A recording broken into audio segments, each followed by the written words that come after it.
Assalamualaikum students. So today we are going to discuss the topic consequences of special theory of relativity जो कि हमारे पास मौजूद है chapter number 24।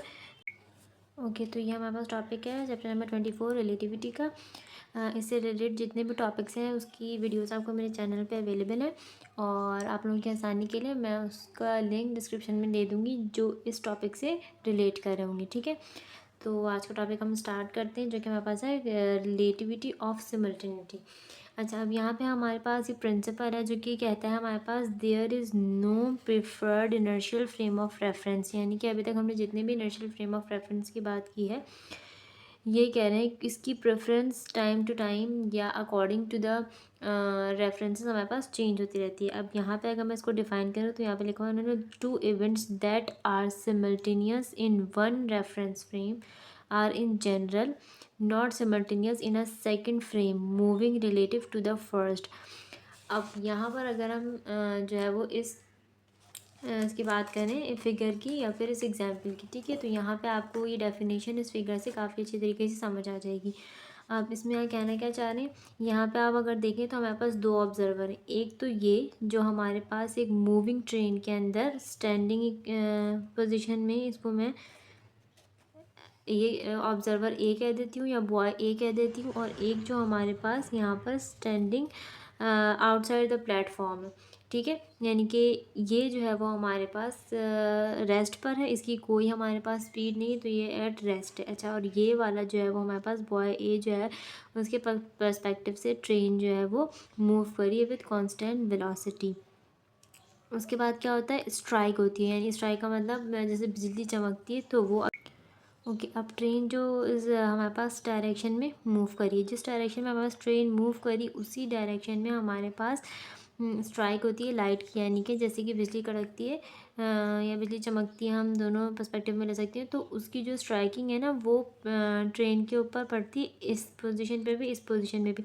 अब जो मेरे पास ऑब्जर्वर बी है जो कि रेस्ट पे खड़ा हुआ है, वो ये दोनों चीज़ें एक साथ देखेगा, यानी कि उसको देखने में लगेगा कि आगे वाले पोर्शन में और पीछे वाले पोर्शन में जो स्ट्राइकिंग हो रही है वो बिल्कुल एक ही टाइम पर हो रही है, इसमें कोई टाइम डिलेशन नहीं है या टाइम में कोई भी फ़र्क नहीं आ रहा।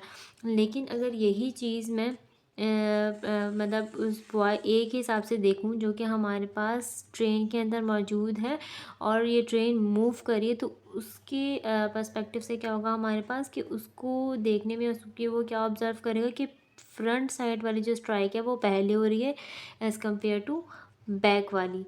तो ये इन दोनों के पर्सपेक्टिव हमारे पास डिफरेंट हो जाएंगे इस तरह से। तो यहाँ पर ये वाली डेफिनेशन करेक्ट होती है, यानी कि अगर हमारे पास जो है वो फ्रेम ऑफ रेफरेंस डिफरेंट हो तो हमारे पास ऑब्जर्वर्स की यानी कि जो हमारे पास ऑब्जर्वर्स की जो ऑब्जर्वेशन होती है वो भी डिफरेंट हो सकती है। अब जो बातें मैंने आपको यहाँ समझाई हैं या बताई हैं वही बातें हमारे पास इन वर्ड्स में बुक में मौजूद। ओके, अब अगर मैं बॉय ए के पर्सपेक्टिव से बात करूँ जो हमारे पास स्टेशनरी ऑब्जर्वर है, तो उसको स्ट्राइक क्या मतलब लाइट जो है वो एक साथ नज़र आएगी, क्योंकि हमें पता है लाइट जो है वो फाइनाइट स्पीड से ट्रैवल करती है, उसकी स्पीड हमारे पास है 3 एक्सपोनेंशियल 8 मीटर पर सेकेंड। ठीक है, तो उसे फ्रंट और बैक दोनों तरफ से जो है वो एक ही जैसी लाइट नज़र आएगी, जैसे कि हमें यहाँ फिगर नंबर इसमें नज़र आ रहा है। ठीक है, इसी तरह अगर मैं बॉय बी के पर्सपेक्टिव से बात करूँ जो कि मूविंग ट्रेन में हमारे पास एक पर्टिकुलर वेलोसिटी के साथ मूव कर रहा है, तो उसको जो फ्रंट की हमारे पास जो है वो लाइट है वो पहले नज़र आएगी, क्योंकि वो उसी डायरेक्शन में हमारे पास मूव कर रहा है जिस डायरेक्शन में यहाँ पे आके ये स्ट्राइक करती है लाइट या लाइटनिंग स्ट्राइक होती है। ठीक है, और जो बैक वाली है वो जाहिर सी बात है उस वाले से उस पोजीशन से दूर जा रहा है, जिसकी वजह से उसको वो बाद में नज़र आएगी। तो इस तरह से हमारे पास बॉय बी की परसेप्शन में रिजल्ट्स या ऑब्जर्वेशन थोड़ी डिफरेंट होंगी एज़ कम्पेयर टू बॉय ए के पर्सपेक्टिव से। ठीक है, और यहाँ हम इसको कंक्लूड कर सकते हैं कि जो है वो हमारे पास परसेप्शन ऑफ सिमल्टेनिटी डिफरेंट हो सकते हैं अगर दो डिफरेंट ऑब्जर्वर हों। ठीक है, where what appear simultaneous to a boy a lightning strike does not appear, जिस तरह बॉय ए को लाइटनिंग स्ट्राइक नज़र आ रही होगी, यानी कि जो हमारे पास स्टेशनरी ऑब्जर्वर है उसको लाइट नज़र आ रही होगी, जिस तरह स्टेशनरी ऑब्जर्वर को लाइट नज़र आ रही होगी उस तरह उस ऑब्जर्वर को लाइट नज़र नहीं आ रही होगी जो एक पर्टिकुलर वेलोसिटी के साथ मूव कर रहा है। Okay, so according to the special theory of relativity of Einstein ने हमारे पास तीन डिफरेंट पर्सपेक्टिव्स दिए थे। जो पहला था हमारे पास टाइम के बारे में, और उसने क्या कहा था, ये था टाइम डिलेशन के बारे में। अच्छा, टाइम डिलेशन के बारे में उसने क्या कहा था, the time interval between two events according eight given point in the moving frame, यानी कि अगर कोई चीज़ बहुत तेज़ स्पीड के साथ मूव कर रही है तो ऑटोमेटिकली जो है वो उस पर मतलब गुजरने वाला टाइम जो है वो स्लो हो जाएगा। ठीक है, यानी कि टाइम की जो स्पीड होगी या टाइम जो है वो वापस डायलेट हो जाएगा या लॉन्गर हो जाएगा to the observer in the stationary frame, जो कि किस हिसाब से होगा, यानी कि कोई ऑब्जर्वर। अब मैं आपको एग्जांपल दूं, जैसे कि हमारे पास रॉकेट है। ठीक है, रॉकेट हमें मालूम है कि बहुत हाई स्पीड से वो मतलब जो है वो लॉन्च होता है। उसके बाद उसकी जितनी भी स्पीड होती है वो किसी बेसिक व्हीकल से या किसी बेसिक मूविंग ऑब्जेक्ट से काफ़ी ज़्यादा होती है। अच्छा, अब जब वो जिस स्पीड के साथ मूव करता है, यानी कि उसकी स्पीड इतनी तेज़ होती है जिसकी वजह से ऑब्जर्वर के हिसाब से जो है वो टाइम बहुत ज़्यादा उसका डायलेट हो जाता है, यानी कि खुद ब खुद उसका टाइम ज़्यादा यानी कि लॉन्गर होने लगता है। तो यहाँ पे यही बात उन्होंने बताई हुई है, this effect is called time deletion. अब यहाँ पे उन्होंने टी नॉट लिया हुआ है, जो कि हमारे पास proper time by the clock that is at rest, यानी कि वो रेस्ट पे जो भी हमारे पास टाइम होगा उसको हम टी नॉट ले लेंगे। The relative time T measured in an, अगर किसी और फ्रेम ऑफ रेफरेंस की टी नॉट तो वो है जब हमारे पास ऑब्जर्वर एट रेस्ट पर है, और डेल टी यानी कि हमारे पास ये जो टी जिसकी मुझे मेजर करनी है वो मेरे पास उस फ्रेम ऑफ रेफरेंस का टाइम है जिसमें हमारे पास ऑब्जेक्ट जो है वो मूव कर रहा है पर्टिकुलर वेलोसिटी के साथ। और उसके बाद उन्होंने हमें ये एक डेफिनेशन तो नहीं, खैर ये एक फॉर्मूला उन्होंने हमें ड्राइव करके दिया है, जिसमें ये कह रहे हैं del t is relativistic time and c is speed of light, यानी कि डेल टी ये वो टाइम है जो चेंज आया, यानी कि जो टाइम हमारे पास डिक्रीज़ हुआ है उसके अंदर जो डायलेशन आई है या तो वो उसकी बात करें। ठीक है, and c is the speed of light, और ये सारी की सारी चीज़ें जो हैं वो हमारे पास डिपेंड करती हैं स्पीड ऑफ लाइट के साथ। फिर उन्होंने बोला हुआ है ये वैल्यू कभी भी ज़ीरो नहीं हो सकती। ज़ाहिर सी बात है, अगर ये वैल्यू ज़ीरो हो गई तो हमारे पास आंसर भी ज़ीरो हो जाएगा automatically. If the speed of an object v equal to the speed of light, अगर तो हमारे पास किसी ऑब्जेक्ट की स्पीड लाइट की स्पीड से ज़्यादा हो गई तो क्या होगा, हमारे पास ये वैल्यू जो है डेल टी की ये इनफाइनाइट हो जाएगी, यानी कि हम इसको कैलकुलेट नहीं कर पाएंगे। This implies that time will seemingly stop which is impossible, और ये बात इस बात की तरफ इशारा करती है कि टाइम हमारे पास स्टॉप हो जाएगा, हालांकि वक्त कभी भी किसी के लिए भी नहीं रुकता। ये बात एक बहुत नेचुरल सी और हम सबको मालूम है ये बात। No material object can travel at the speed of light, और हम ये भी जानते हैं कि दुनिया में कितनी भी चीज़ें हैं वो कभी भी कोई भी चीज़ लाइट की स्पीड के साथ ट्रैवल तो दूर की बात है उसकी स्पीड से मैच भी नहीं कर सकती। इसलिए हम ये कहते हैं कि यहाँ पे हमारे पास टाइम डिलेशन जो है वो इंक्रीज़ होता रहता है अगर हमारे पास ऑब्जेक्ट की स्पीड जो है वो ज़्यादा होती जाए। ओके, अब यहाँ पे हमारे पास इसी का नेक्स्ट टॉपिक है जो कि हमारे पास है लेंथ कॉन्ट्रैक्शन के हिसाब से। अभी हमने टाइम डिलेशन के बारे में पढ़ा, अब हम लेंथ कॉन्ट्रैक्शन के बारे में पढ़ेंगे। अच्छा, अब यहाँ पे एल नॉट जो है वो मेरे पास इनिशियल है, और एल जो है वो मेरे पास वो चेंज है या वो कॉन्ट्रैक्शन है जो मतलब आइंस्टाइन ने डिफ़ाइन की या फिर डिस्कवर की है। ठीक है, अच्छा, अब अगर मैं वैसे ही जो है वो जनरल एग्जांपल दूँ, यानी कि जब हम बहुत ज़्यादा स्पीड यानी कि बहुत हाई स्पीड के साथ ट्रैवल कर रहे होते हैं तो ऑटोमेटिकली हमारा लेंथ जो है वो यानी कि जो भी डिस्टेंस होता है वो कॉन्ट्रैक्ट हो जाता है, और हमारे पास टाइम भी जो है वो डिलेट हो जाता है, यानी कि कम टाइम लगता है उस जगह पहुंचने के लिए। ऑटोमेटिकली हमें क्या होगा कि लेंथ की कॉन्ट्रैक्शन हो जाएगी। क्यों, जैसे कि अब हमें पास एक सेम एग्जांपल है, जैसे कि अगर हम ट्रैवल करें कराची से इस्लामाबाद में बाय रोड जाऊं, ठीक है, तो हमें 20 से 22 आवर्स लग जाएंगे। ठीक है, और स्पीड हम मैक्सिमम मेरी स्पीड 100 अबव या 150 200 तक जा सकती है, ठीक है।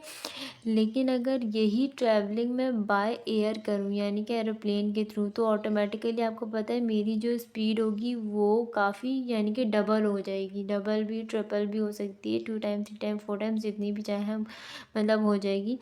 लेकिन हमारे पास अच्छा जहाँ मुझे 22 आवर्स लग रहे थे वहीं मुझे 2 आवर्स लगेंगे और मैं इस्लामाबाद पहुँच जाऊँगी। From Karachi to Islamabad by air मैं 2 आवर्स में पहुँच सकती हूँ। लेकिन अगर मैं बाय रोड जाऊँ इन कार जो है उसकी स्पीड मतलब स्पीड मेरे पास नॉर्मल एवरेज स्पीड हो तो मुझे 22 आवर्स लग सकते हैं।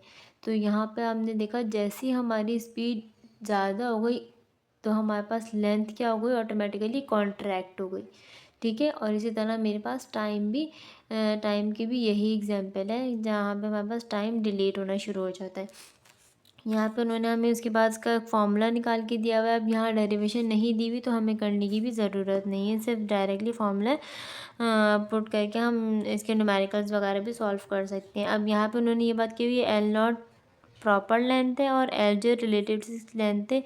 फिर यहाँ पे ये वाली बात की हुई है कि अगर the relative motion cause a length contraction, और इस रिलेटिव मोशन की वजह से हमें ये बात पता चली कि लेंथ क्या होती है, कॉन्ट्रैक्ट हो जाती है। और फिर ये बात हमें पता है जितनी ज़्यादा स्पीड होगी उतनी ज़्यादा ही कॉन्ट्रैक्शन होगी। जैसे कि हमने अभी एग्जांपल अभी देखी कि मतलब एग्जांपल में यही बात हुई कि बाय एयर जो है वो एयरप्लेन हमारे पास बहुत ज़्यादा स्पीड से ट्रैवल करता है, इसीलिए उसका लेंथ कॉन्ट्रैक्ट हो जाती है। Space contracts is only in only one direction, the direction of motion. और सिर्फ एक ही तरह से हम उस लेंथ को या हम उस डिस्टेंस को कॉन्ट्रैक्ट कर सकते हैं अगर हम उसी डायरेक्शन में मतलब जिस डायरेक्शन में मोशन हो रहा मूवमेंट हो रही उसी डायरेक्शन में मैं मूव करती रहूँ सेम स्पीड के साथ या सेम वेलोसिटी के साथ, ठीक है।